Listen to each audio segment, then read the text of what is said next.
سلام، نسیم هستم به کانال فانده و امروز اومدم که یه کاراکتر با همدیگه حرکت بدیم توی صحنه.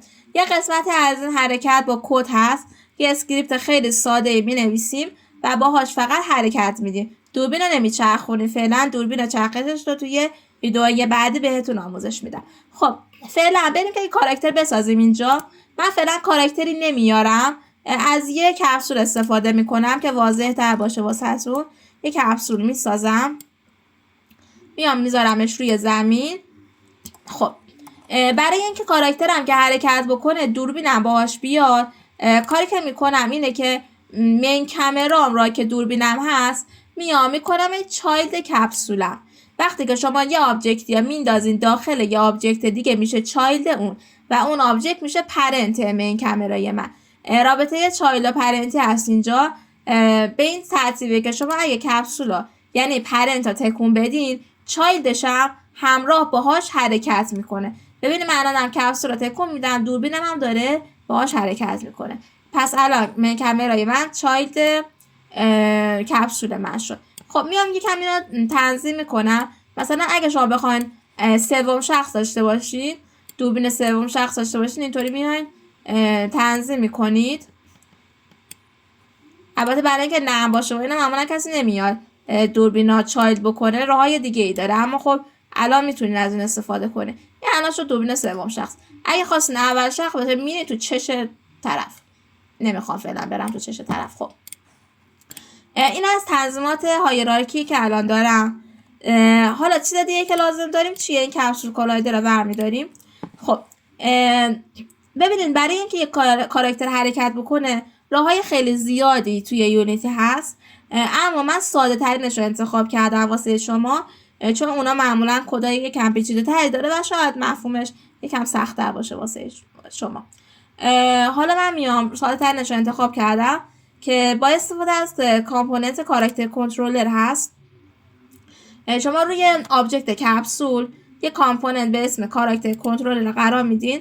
کاراکتر کنترلر میاد یه سری کدایی اون پشتش داره که میاد مثلا برای کاراکترتون گرانش ها یه سری متغیره رو تعیین میکنه، مثلا هر چه شیبی بره، نمیدونم خیلی خیلی موارد، ارتفاعی چقدر باشه، این چیزا رو تعیین میکنه واسه کاراکترتون و میتونید باهاش حرکت بدین. اما با استفاده از کاراکتر کنترل به تنهایی شما نمیتونین کاراکترتون رو پلی بدین و حرکتش بدین. چرا؟ چون هیچ ورودی نگرفته. ورودی چیه؟ ورودی همون دکمه کیبوردیه که شما میزنید، کلیک موسیه که میکنید. اینا ورودی هایی هستن که از کاربر میرسن به کامپیوتر و کامپیوتر میفهمه که باید این آبجکت شما رو چی کار کنه. حالا یونیتی 2 تا سیستم ورودی داره. اینپوت سیستم میگن به سیستم ورودی. یه سیستم ورودی قدیمی هست، یه سیستم ورودی جدید هست. سیستم ورودی جدید یونیتی یکم پیچیدگیش بیشتره و من ترجیح دادم توی این ویدیو آموزشش ندم. توی ویدیوهای بعدی انشاءالله سطح حرفه‌ای ترش یکم بهتون اونم آموزش میدم. فعلا با ورودی قدیمی یونیتی کار پیش میبریم. در حال حاضر میتونین از هر 2 تا سیستم ورودی توی پروژه یونیتیتون استفاده کنه. به این صورت که اینجا اگه برین روی ادیت پراجکت ستینگ رو بزنین، توی این قسمت پلیر آدر ستینگز میتونین تعیین کنین که از کدوم سیستم ورودی یونیتی میخواین استفاده کنین. من پیداش کنم فقط. اینجا اکتیو اینپوتش ها میتونین بذارین روی سیستم قدیمی، سیستم جدید و هر دو. من گذاشتم روی هر دو چون شاید در آینده بخوام هر جفتش استفاده کنم. اگر از سیستم جدید بخواین استفاده کنید باید یه پکیجیه که خود رجیستری یونیتی اومده گذاشته رو نصب کنید. اینا بمونه برای آینده. خب اینا کنسل میکنم. پس من کاراکتر کنترلرم انداختم روی آبجکتم و میخوایم با استفاده از کد بیام این کامپوننت رو بگیریم و حرکتش بدیم. ورودیمون هم میگیریم از یونیتی با استفاده از کدای اینپوت، ورودی هم میدیم به کاراکتر کنترلر و حرکت میکنه. حالا چه شکلی؟ شما برای اینکه یه کد بسازین، اول از همه بگم که یه اسکریپت باید بسازین و بدینش به کپسولمون، به آبجکتی که میخواین حرکتش بدین. کد که بسازین قبلا اینا رو آموزش دادم، من بازم یه سری تکرار میکنم. کلیک راست که بکنید روی کرییت، روی سی شارپ اسکریپت که بزنید یه اسکریپت بهتون میده، اسمش رو عوض میکنید، دابل کلیک میکنید و نرم افزار ادیتورتون باز میشه، خودتون یک کد واسهتون نمایش داده میشه که قبلا بهتون گفتم قسمتاشو. بگذریم از اون. این ساختاری هست که من اومدم یه کلاس خودش ساخته بود، اسمشو گذاشتم سیمپل کاراکتر موومنت. از مورو بیهیویر استفاده میکنه که کلاس پایه خود یونیتیه. خب حالا من کدمو میندازم روی کپسول، توضیح میدم بهتون کد چیه. خب ببینید اینجا اومده توی اینسپکتورتون نگاه کنید یه موو اسپیت واسهتون اینجا گذاشته. خب چه شکلی میتونیم اینا رو روی کد یه کاری بکنیم که بتونیم توی اینسپکتور عوضش کنیم؟ یه متغیر من تعریف کردم اینجا از نوع فلوت، خب با سطح دسترسی پرایوت. سطح دسترسی پرایوت یعنی اینکه این متغیر موو اسپیت من فقط توی همین کلاس میتونه استفاده بشه و مثلا من اگه یه کلاس دیگه داشته باشم نمیتونم بیام یه دات بزنم و از این استفاده بکنم چون این خصوصیه.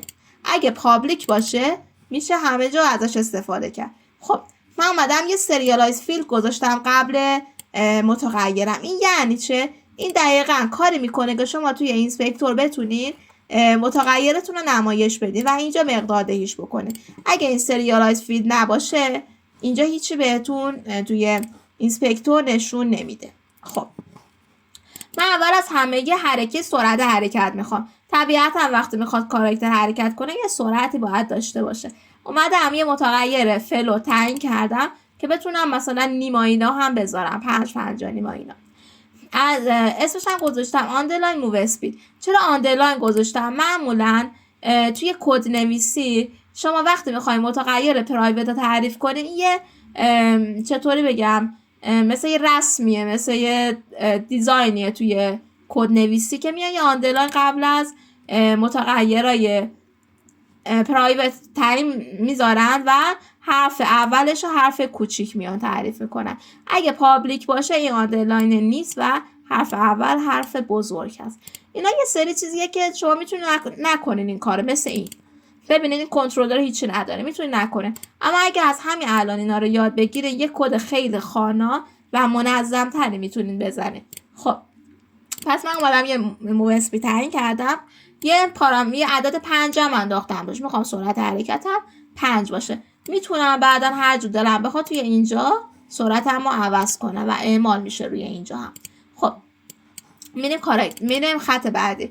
اومدم یه متغیر از نوع کاراکتر کنترلر به اسم کنترلر تعریف کردم. بهتون گفتم ما باید این کاراکتر کنترلر کامپوننتمونو بگیریمش تا بتونیم بهش بگیم چیکار کن. خب مثلا شما وقتی که میخواین با یکی حرف بزنین باید توجه اون به سمت شما جلب باشه که حرف شما رو بفهمه. منم همین کارو میکنم، میگم کاراکتر کنترلر بیا اینجا من کارت دارم.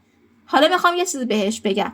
این بیا اینجا من کارت دارمه متغیر کنترلر منه و اینجا توی استارت هم قبلا گفتم تابع استارت فقط یک بار توی شروع بازی ما صدا زده میشه. میام توی استارت میگم بیا این کاراکتر کنترلری که روی این دیسک زدم نوشتم، یعنی روی آبجکت فعلی که من این کد انداختم، این روی اینجا کد انداختم، کاراکتر کنترلرم روی همینجاست. خب پس میگم بیا روی این آبجکت فعلی من یه کامپوننتی به اسم کاراکتر کنترلر دارم اینجا با این تابع get کامپوننت، اسمش مشخصه. میگه بیا بگیر کامپوننت بگیر از من، کامپوننتی که اسمش کاراکتر کنترلره بیا بگیر و نگهش دار توی یه متغیری که به اسم کنترلر هست تا من بتونم بعدا از این استفاده کنم، بهش دستوری بدم. خب بعد میایم قسمت بعدی، تابع بعدی توی آپدیت که بعد از استارت توی هر فریم اجرا میشه. این دوتا خط کد رو ببینید، این دوتا خط کد ورودیه که ما میگیریم. حالا یعنی چه؟ من اومدم یه متغیر تعریف کردم به اسم x. محور x هم میخوام هر حرکتی که توی محور x هم اتفاق میفته رو از ورودی بگیرم. محور x چیه؟ اینه. ببینید این قرمز را اینور اونور چپ و راست. چپ و راست که میرم و میخوام از ورودیم بگیرم. یعنی وقتی که روی کیبوردم A و D رو میزنم بیاد مقدار تغییری که حالا توی ورودی گرفته رو با اینپوت سیستم این اینپوت دات گت اکسس میاد اون مقدار رو میگیره. اینپوت دات گت اکسس هم که سیستم ورودی خود یونیتیه و پشت این یه سری کدا هست که واسه ما سادهش کردن و با استفاده از تاب گت اکسس و هوریزنتال میان ای یا دی را میگیریم. اگه داخلش بنویسیم ورتیکال میان دبلیو اس را میگیریم، یعنی جلو و عقب رفتن ورتیکال عمودیه و هوریزنتال افقیه میگیره. خب افقی ما میام توی متغیر x هم میریزم چون باید محور x هم رو عوض کنم و متغیر ورتیکال هم توی محور z میریزم. محور z هم این آبی است، ببینید جلو و عقب میره ایناش. ببینید این z همه اونم x بود که عوض کردم. حالا وای من نمیخوام عوض کنم. وای ما کاراکتر کنترل خودش به نسبت 100 واسه محاسبه میکنه. پس میام اینجا یه وکتور تیری میزنم. وکتور تیری یعنی 3 تا دونه عدد و 3 تا محور را نگه میدارم. میگم بیا محور x رو از این ورودی x هم بگیر. محور y نمیخوام اصلا هیچی عوض کنم، هیچ ورودی نمیدم بهش. 0 بذار و محور z هم بیا از این ورودی z هم بگیر. حالا من یه حرکت دارم که جهت حرکت ها به من نشون میده. یه برداری دارم که جهت حرکت ها به من نشون میده. خب حالا این کنترلره بود که قبلا گرفته بودمش، دستم فرا نکنه. الان میخوام بهش دستور بدم، بگم سیمپل موو کن، یه حرکت ساده بکن. حالا اون به من میگه که من چه شکل حرکت بکنم، تو چه جهتی میخوای حرکت بکنم، با چه سرعتی میخوای حرکت کنم.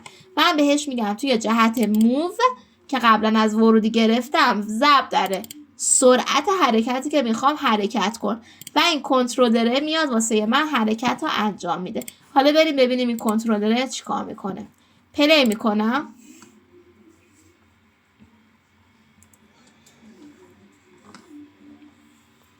خب الان پلی شد.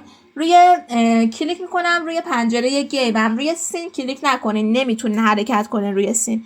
توی گیم که پلی کنم الان من دارم WS میزنم، میره جلو و عقب و دوربینم هم چون چایلد کپسولم هست داره باهاش میره جلو و عقب. حالا دارم A یا میزنم میره سمت چپ، D یا میزنم میاد سمت راست و به این ترتیب میتونم خیلی راحت حرکت کنم توی دنیای بازی و حتی الان دارم از کوه هم بالا میرم.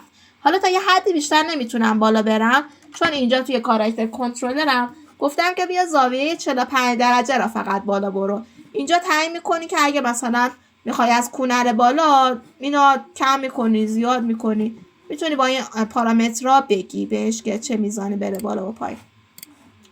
خب این بود کلا حرکت توی دنیای بازی.